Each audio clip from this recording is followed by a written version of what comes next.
Ivor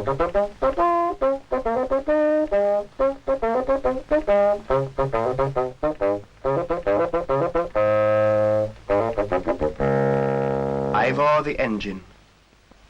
Look, there he is. The locomotive of the Merioneth and Llantisilly Rail Traction Company.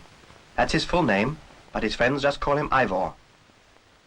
Here comes Jones the Steam. He's Ivor's driver. He looks after Ivor, sees he's got plenty of coal and water, and makes up his fire. He couples up the wagons and checks the loads and that, but of course it's Ivor who does the work, the real work, the pushing and pulling like. He doesn't mind, though. He's a strong little engine, is Ivor. And well, that's what engines are for, really, isn't it?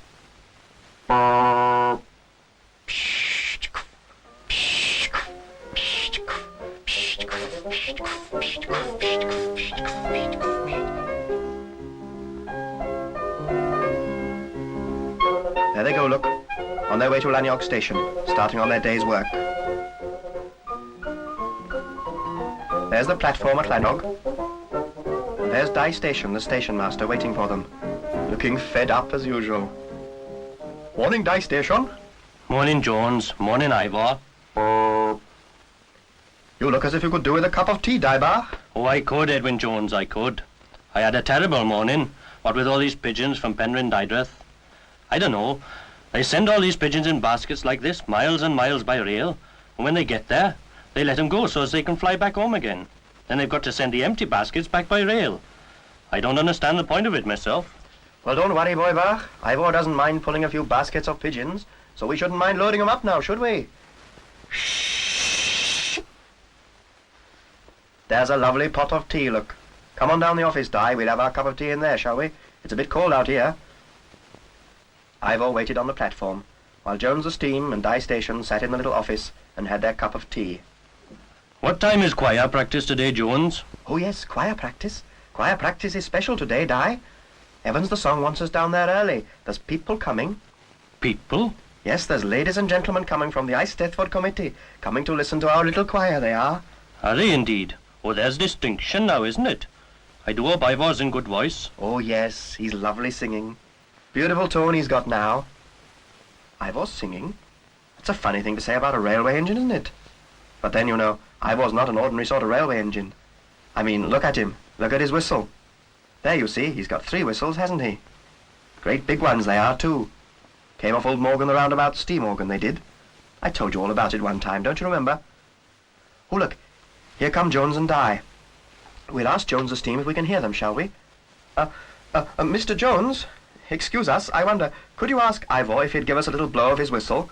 My friends and I would rather like to hear them, if he wouldn't mind, you know. Oh, no, Ivor wouldn't mind. Give us a little blow, Ivor, would you?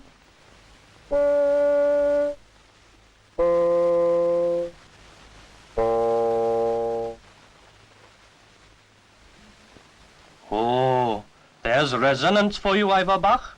I do hope everything will go all right for you at the choir practice. Oh, yes, of course. Come on, Di. Let's get these old pigeons on. We'll have to look sharp to deliver them and get back in time for choir practice. Come on, my doves, my birdies. You're going for a train ride.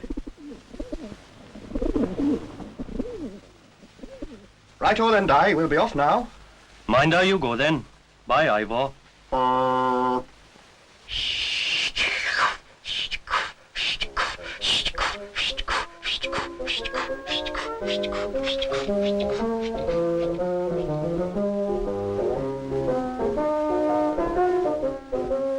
And off they go. Jones the Steam, and Ivor the Engine, and a truckload of pigeons in baskets. Off on their day's work. Quite an ordinary day's work it was, too. They took the pigeons to Llangubbin and delivered them to Mr. Brangwyn. They loaded potatoes and took them down to Tannygilch for the greengrocer.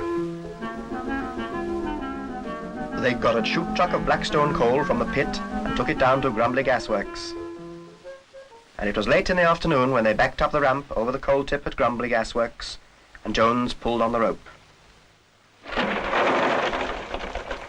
There, Ivor, that's done. That's all for today.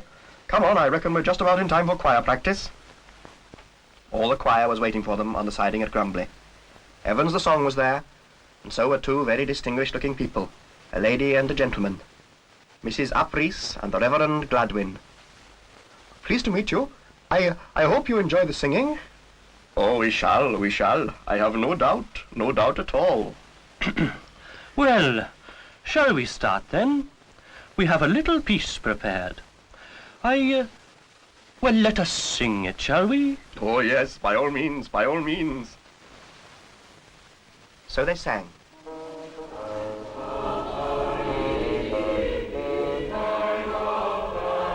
The Grumbly District Choral Society. And their first bass, Ivor the Engine, sang the bottom line. He hasn't got many notes, but what he has, he sings beautiful.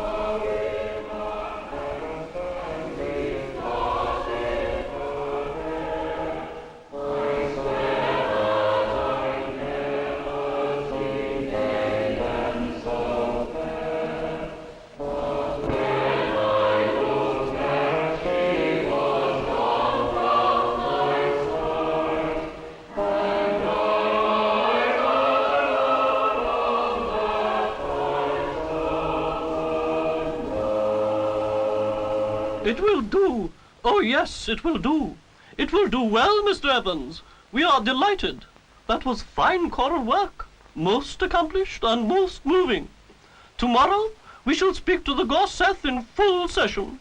We shall say that it has been our cordial pleasure, ladies and gentlemen, and locomotives, to invite the Grumbly and District Choral Society to take part in the Ice Death Waff at Llanmad in July.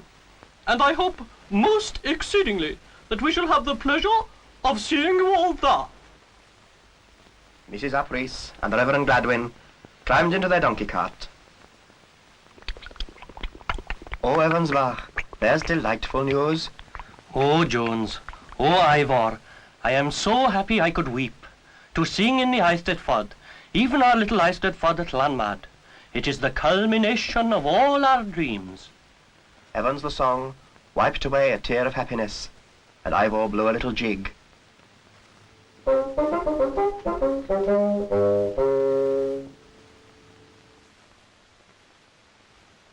July came in the end, July the 3rd.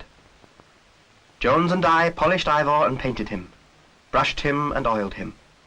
They got out the big open carriage they use for outings, and Mrs. Williams, the post office, made a new fringe for it with gold bubbles and a striped top.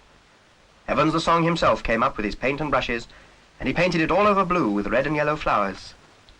Oh, there's a fine carriage, look, a beautiful carriage, fit to carry the bardic crown of Wales itself. Oh, don't speak of it, Jonesbach, don't speak of it. Let us go to Llanmad today, and let us sing to the people as we love to sing. That will be joy enough for us, Edwin Jones. So they went to Llanmad. The choir was all gathered together in the open carriage, singing away, with Evans sitting on Ivor's coal conducting, as they travelled up the single line through the gap in the mountains. High up over the hill they went, through the clear morning air of Wales, till they saw below them the wide river winding through the valley. And in the green meadows by the little grey town of Llanmad, they saw the great gathering of the Eisteddfod. Tents there were, huge tents and solemn-looking people in white robes. Banners and brass bands there were, little ladies with great big harps, and people, thousands of people, all quiet and dignified and happy, listening to a tall man reciting poetry. Ivor cut off his steam, and very quietly they rolled down the line to the siding of the Eisteddfod field. And there they stopped and waited.